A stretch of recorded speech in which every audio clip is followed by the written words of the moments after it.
East Gastro is Flames. I live in Toronto, so I agree with that.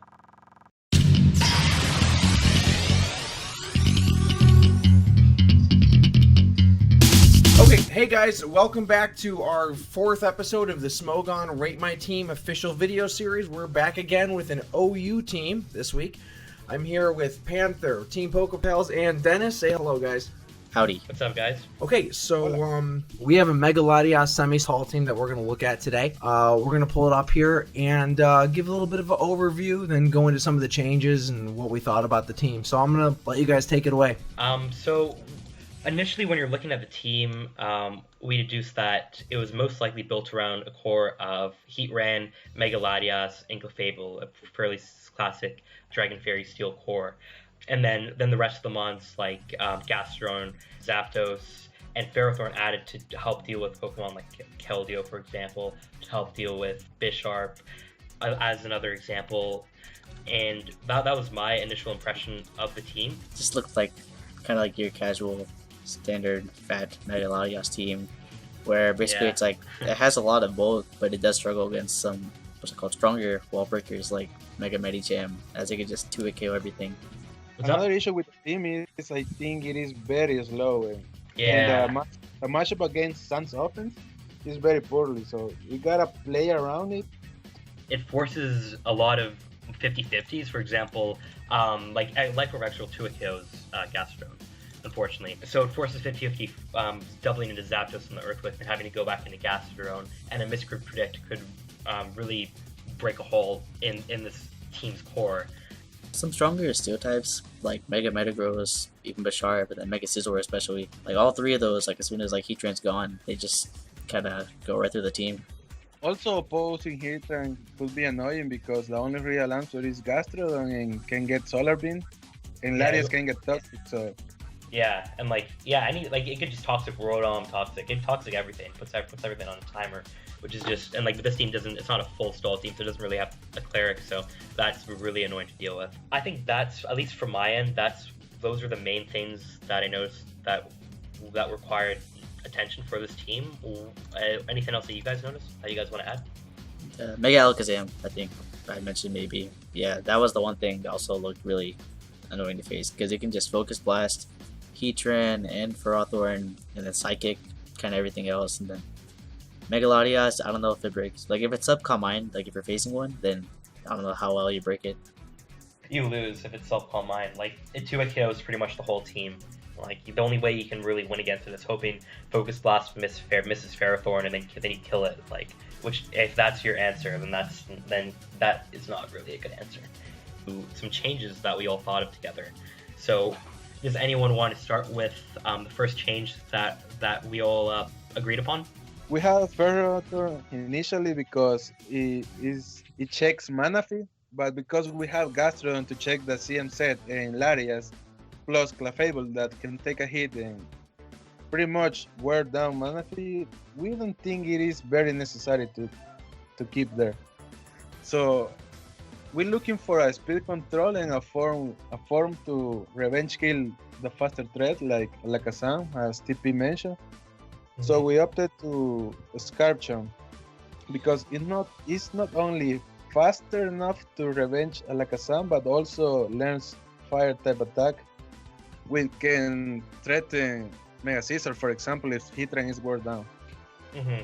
Oh, it also helps against faster electric types like Mega Manectric, for example. They stay in expecting it to just be a tank chomp, and then let's say they Volt Switch predicting us to predict the HV Ice, and like let's say they predict a switch, and then they Volt Switch. We just stand and kill it with Earthquake as well. Like it also serves as a decent lure in that regard, and just having fire coverage as well just puts like Dennis was saying, alleviates so much pressure off of Heatran. It just helps so much against Bisharp as well because you can revenge kill it with Earthquake. It can take a +2 Sucker Punch. We're pretty sure. Jolly Bisharp, that would lie for yes. If it's Jolly, yeah, if it's Jolly, but also you have to be Scarf Kyurem. You have to face it, and then late game you can just probably spam Outrage. Yeah, if you're lucky. Once you kill their Clef or for example, or just kill their Fairy. Let's see. Right now we have, I think, what's probably the standard set with EQ and Dragon Claw being the main stabs and the Outrage being the stronger one that you could also use like later game. and then but the problem with this one is like you get locked in, so that's where Dragon Claw works out too. And then we went Fire Blast over Fire Feign to deal extra damage to more defensive Scizors. Like nowadays, there's more like impish ones that are more bulkier, and then also Skarmory, and then yeah. So this one does a lot more. Could Yep. be an option too, but with the other change we made to the team, we felt that isn't necessary that coverage. Like, it does help with Togekiss, but like, one, Togekiss is not the most common in OU, and two, Rotom and Heatran can deal with it fairly well. So it's not really not worth being locked into. Like, for example, you get locked into Stone Edge, then Bisharp comes in and SDs, and then like you don't know what to do. That's another reason why we decided not really to run Stone Edge. So yeah, To Gastro, we didn't really do too much other than just change the EV spread to where basically like you can take hits better from the special side. Like it can take Ice Beam from Kyurem Black, and then also I think it avoids the 2 KO from Alakazam. Yeah, avoids the 2 KO from Psychic. it does. I calculated. It does it does like 45. Even Yes, with you- Third Rock, you avoid the I'm- 2 KO by Psychic. Oh yeah, you do actually. Wow, that's bulky. Dang. Yeah. So, like TP was saying, the Swadef is just mainly for.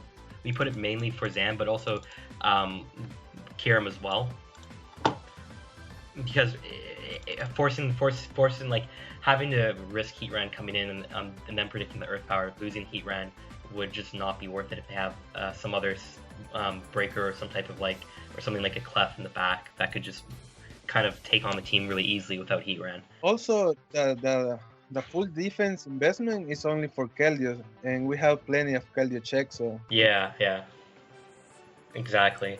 Like, yeah. One thing else that I think we forgot to mention really quickly, since of course we replaced Ferrothorn, and so we don't have Rocks, so we just decided to put Rocks over Toxic on Tran, because we have Toxic on Gastron anyways. So it somewhat serves the same purpose as having it on Tran. So we felt that it was the most replaceable move, because getting rid of Earth Power just makes opposing Tran, which are already very annoying, more difficult to deal with. as we get rid of Ferrothorn before, so Third Rock is a Mhm. nice option. Yeah. The And next, as you say, Gastron lures the bulky water types that Heatran also does, so Toxic yeah. fits really well on Gastron and doesn't affect the team. Alright, so for Clefable, we didn't really change much except for the EV spread, because when you have a 216 bold, that allows you to avoid the 2-hit KO from Medicham's High Jump Kick. So as long as they don't have Zen Headbutt, then you'll be fine against Medicham for the most part, unless they get a crit, which in this case, probably screwed either way. But yeah, you can tank High Jump Kick, and then you can paralyze them or kill them, just heal it off or switch into whatever. Yeah. Also can handle Mega Heracross. Because Yeah. as you can see, the team is very slow in Also Weavile. Basically like physical attackers like what's it called, Max Attack, Mega Diancie, and then Choice Band Weavile. Both of those would normally have a high chance to 2 KO Clefable with Diamond Storm and Icicle Crash respectively. So the Bolt 216 will help with that. Who wants to take it away? Zapdos, right? Yeah, it was originally Zapdos. Rotom does a better job at handling Sandrush Excadrill, as it kind of just walls it better than Zapdos, which is weak to Rock Slide. And then Rotom, like Zapdos, can also handle Mega Pinsir and Talonflame, so this serves as like the burst spam answer. But the one thing this thing can't do that Zapdos does do is handle Scarf, Moldbreaker, Excadrill better, because like this thing, they can get hit by Earthquake thanks to Moldbreaker. But luckily Gastrodon can probably cover for that. Yeah, Gastron can take a hit from Scarf pretty decently and just kill it back. And then you got your standard boots here with Wisp being run to help burn Scizor, and then other things like wearing down Latios if it switches in, or I guess opposing Gastrodon or wherever, but it just switches into Wisp, like Amoonguss. And also, we didn't really feel that dual status with T-Wave was really necessary, because to deal with, which that would be for Zardex, because Scarf Chomp can revenge kill Zardax at +1. We have Heatran, which can take on any variant that lacks Earthquake, and Gastron as well, and Clef can both take hits and EQ it back or T-Wave them respectively. So we didn't really feel that dual status was needed.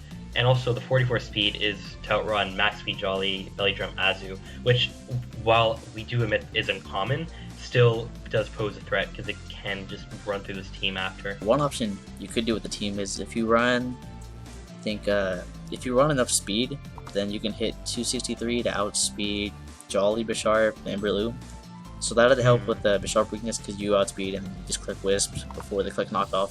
Yeah. And then I would also help you. I agree with that. So that would also help you with Groudon because you outspeeded, and then you can really just Volt Switch it or just burn it. We only have one more mod to cover, right? And yeah. we could just get that one done. It was a pretty minor change.